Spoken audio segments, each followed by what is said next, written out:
c'est tous les jours de manche. Et bonjour. Mais Bonjour salut, à tous. Bon, je vous promets un truc, je vais essayer de pas bafouiller ce matin parce qu'hier, les raviolis, j'ai encore honte.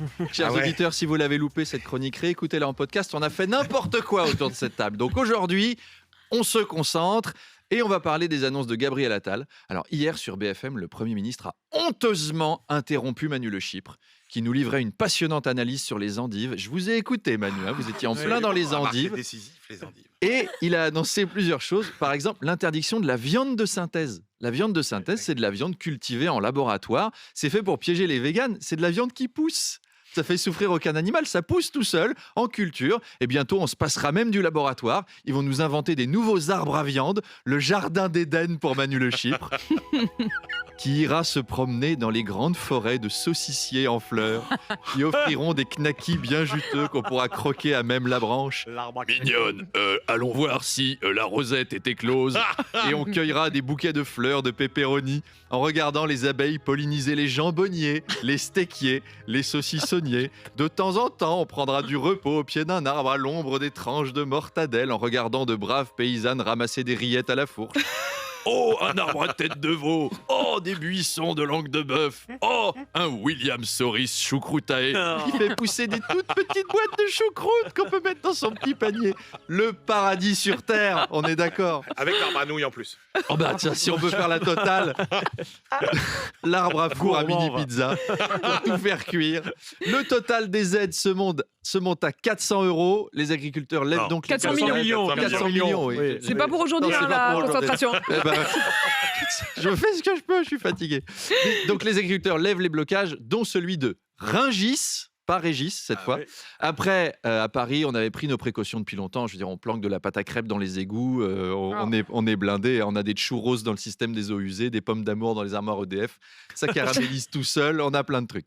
C'est presque dommage la fin des blocages parce qu'on commençait à assister à des trucs vraiment pittoresques. Est-ce que vous avez vu ce truc-là sur le péage de l'A8 ? Des agriculteurs distribuaient du rosé aux conducteurs.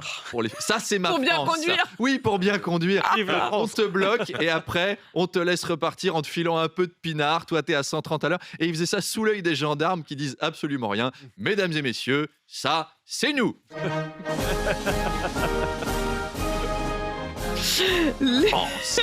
La France, messieurs, dames.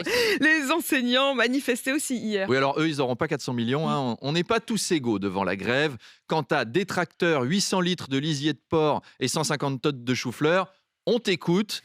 Prof de latin, t'as une règle et un exemplaire de la République de Platon, personne te calcule, c'est normal. Les profs, ils vont pas distribuer du rosé au péage. À la limite, ils vont te dire « Bon, on vous bloque, mais pour se distraire, on va faire une dictée » et personne va adhérer au truc.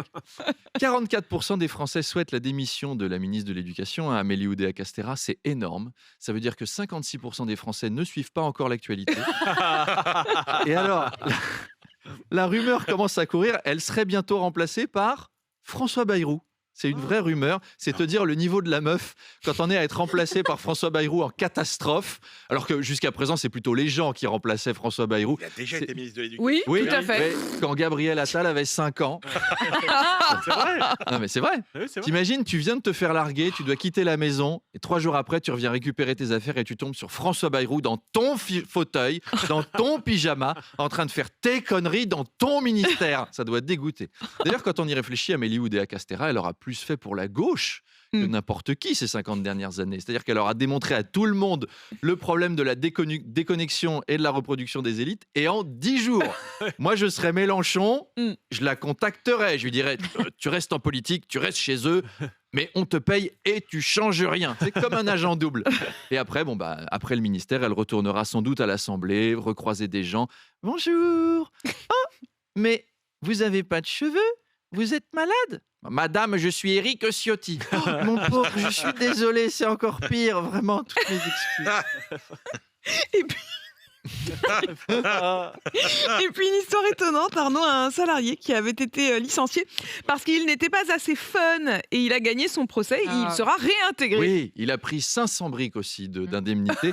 Donc, l'histoire est folle. Un cabinet parisien de conseil avait reproché à son salarié de ne pas adhérer à la culture fun et pro de son entreprise. Alors, Fun et Pro. c'est le vrai terme employé. C'est pas le titre du futur one-man show de Pascal Pro. Hein.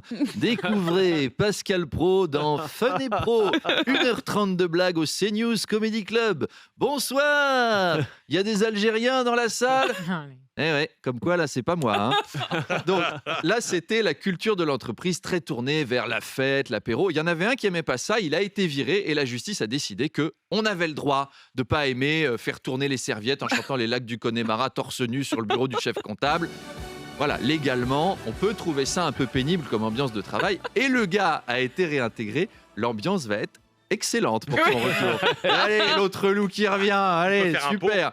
Ils vont faire un pot, mais il va être content, il ne sera pas invité. Sauf que, alors peut-être que lui, il aura appris des blagues entre-temps pour s'intégrer. Il va arriver en costume bien propre avec un chapeau conique en papier. Il va faire « Bonjour ». J'ai une plaisanterie pour remettre de l'ambiance dans ce bureau, car oui, j'aime l'économie allemande et la bourse de Francfort, mais je suis aussi un sacré bout en train. C'est pour ça qu'on m'appelle Helmut Kohl. Tadam. Allez. Eh oui, Ça bah oui, marche en Manu. c'est approprié. Ça marche en Manu, là, ça c'est sûr, c'est une blague Manu. Allez, une devinette, les amis. Vous savez à quoi on reconnaît le slip de Dark Vador ? À son côté obscur. Vous voyez comme je suis devenu fun. Madame de Malherbe, qu'est-ce que c'est qu'un hamster dans l'espace ? Un hamstéroïde et des heures de rire. Des heures de rire. Allez, je file ce soir, il y a spectacle. Retrouvez-moi à Marseille pour d'autres plaisanteries. C'est vrai en plus. En bande organisée, je débarque et personne pourra me À canaliser. Marseille Ouais, à Marseille. Il y a un match à Marseille. Je sais, mais c'est quasi complet quand même. Priorité. Voilà. Mais Allez, c'est une bonne stratégie. bon Mais il y a week-end. un match. C'est une bonne stratégie. Allez, bon week-end Arnaud. Et Arnaud de Manchy les jeunes. Oui. Arnaud Plus pour très jeune, longtemps, motivé.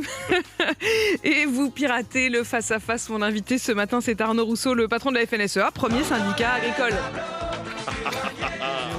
Notez que ça colle nickel, hein. Droit de douane, Rousseau, import, export, produits agricoles. On est dans le thème, hein. J'ai fait les choses bien.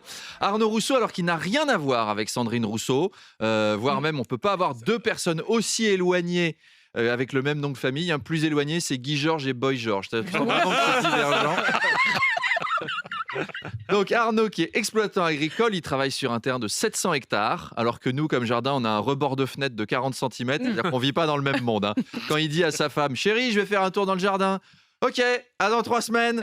Hier, Gabriel Attal a annoncé 150 millions d'euros d'aide supplémentaire aux agriculteurs. Ça fait 400 millions depuis le début de la crise. Arnaud Rousseau, là, c'est l'alchimiste. Hein. Il change le lisier de porc en argent.